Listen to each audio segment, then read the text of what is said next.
Telephone ലൈനിൽ ചേരുന്നുണ്ട് ശ്രീ റഹീം. വലിയ ഒരു ആശ്വാസം ആപ്പിനെ സംബന്ധിച്ചോളം, ഇന്ത്യ മുന്നണിയെ സംബന്ധിച്ചോളം ഉണ്ടാകുന്നുണ്ട്. ഇഡിയുടെ ശക്തമായ വാദങ്ങൾ തൽക്കാലം അംഗീകരിക്കുന്നില്ല സുപ്രീം കോടതി.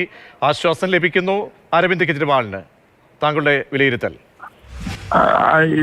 തീർച്ചയായും ജനാധിപത്യ വിശ്വാസികൾക്ക് ആശ്വസിക്കാൻ കഴിയുന്ന ഒരു വിധിയാണിത്. ഇടക്കാല ജാമ്യം ലഭിച്ചിരിക്കുന്നു എന്നുള്ളത് യഥാർത്ഥത്തിൽ അങ്ങേയറ്റത്തെ നീതി നിഷേധത്തിന്റെ ഇരയായി ശ്രീ അരവിന്ദ് കെജ്രിവാൾ മാറുന്ന കാഴ്ചയാണ് നമുക്ക് കാണാൻ കഴിയുന്നത്. ഒരു തരത്തിലുള്ള നീതിബോധവുമില്ലാതെ കേന്ദ്ര സർക്കാർ പ്രവർത്തിക്കുകയും കേന്ദ്ര ഏജൻസികളെ ഉപയോഗിച്ച് തങ്ങളെ എതിർക്കുന്ന എല്ലാ ഗവൺമെന്റുകളെയും അങ്ങേയറ്റം വേട്ടയാടുകയും ചെയ്യുന്നതിന്റെ ഇരയാണ് യഥാർത്ഥത്തിൽ ഡൽഹി ഗവൺമെന്റ്. ഒരു ഗവൺമെന്റിനെ തന്നെ ജയിലിലടയ്ക്കുന്നു എന്നുള്ളതാണ്. അദ്ദേഹം മാത്രമല്ല, ഉപമുഖ്യമന്ത്രി ജയിലിലാണ്. ഈ അടുത്ത കാലത്താണ് സഞ്ജയ് സിംഗ് ഈ അടുത്ത കാലം വരെയും ജയിലിലായിരുന്നു.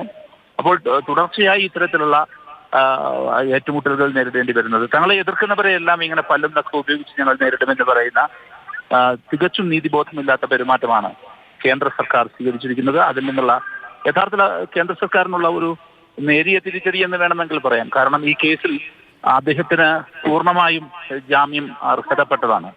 കോടതിയുടെ ഉത്തരവിന്റെ ഭരണപരമായ കാര്യങ്ങളിൽ ഇടപെടാൻ പാടില്ല. ഈ കേസുമായി ബന്ധപ്പെട്ട് എന്തെങ്കിലും പ്രസ്താവനകൾ ഒരു പബ്ലിക് ഡൊമൈനിൽ നടത്താൻ, പൊതുവേദികളിൽ നടത്താൻ പാടില്ല. അങ്ങനെ വളരെ പ്രധാനപ്പെട്ട വ്യവസ്ഥകൾ കൂടിയുണ്ട്. ഒരു പൗരനെ ഒരു ഈ തിരഞ്ഞെടുപ്പുമായി ബന്ധപ്പെട്ട ഒരു റിലാക്സേഷൻ മാത്രമാണ് ഒരർത്ഥത്തിൽ അനുവദിച്ചിരിക്കുന്നത്. അങ്ങനെയൊക്കെ വിലയിരുത്തിയാൽ അതാ ഞാൻ പറഞ്ഞത്. കേൾക്കുന്ന വാർത്ത അനുസരിച്ച് അതൊരു നേരിയ ആശ്വാസം എന്ന് വേണം എന്ന് മാത്രമേ പറയാനാവുകയുള്ളൂ. സുപ്രീം കോടതിയിലും ഇന്ത്യയുടെ നീതിപീഠങ്ങളിലുമാണ് ജനാധിപത്യ വിശ്വാസികളുടെ ഏക ആശ്വാസം. അപ്പോൾ നീതിപീഠങ്ങൾ കൺതുറന്നതെല്ലാം കാണട്ടെ, നീതി നീണാൽ വാഴട്ടെ എന്ന് മാത്രമേ ഇപ്പോൾ പറയാൻ കഴിയുകയുള്ളൂ. വളരെ ശക്തമായി ജനാധിപത്യപരമായിട്ട് ജനങ്ങൾ ഇതിനെതിരെ ശബ്ദിക്കണം, ജനങ്ങളാകെ അണിനിരക്കണം എന്നുള്ളതാണ്. ഇന്ത്യയിൽ ഇപ്പോൾ ജനാധിപത്യ വിശ്വാസികൾക്ക് BJP ഇതര ജനാധിപത്യ രാഷ്ട്രീയ പാർട്ടികൾക്ക് ചെയ്യാൻ കഴിയുന്ന ഏക കാര്യം ഈ കാര്യമാണ്.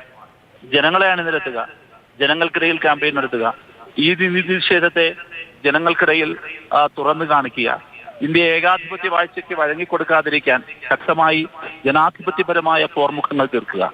ഇതാണ് നമുക്കിപ്പോൾ ചെയ്യാൻ കഴിയുന്നത്. ഏതായാലും ഡൽഹി ഗവൺമെന്റിനെ തന്നെ ജയിലിലടച്ചുകൊണ്ട് നടത്തുന്ന നീക്കങ്ങൾക്ക് ഒരു നേരിയ തിരിച്ചടി ലഭിച്ചിരിക്കുന്നു എന്ന് വേണം ആശ്വസിക്കാൻ.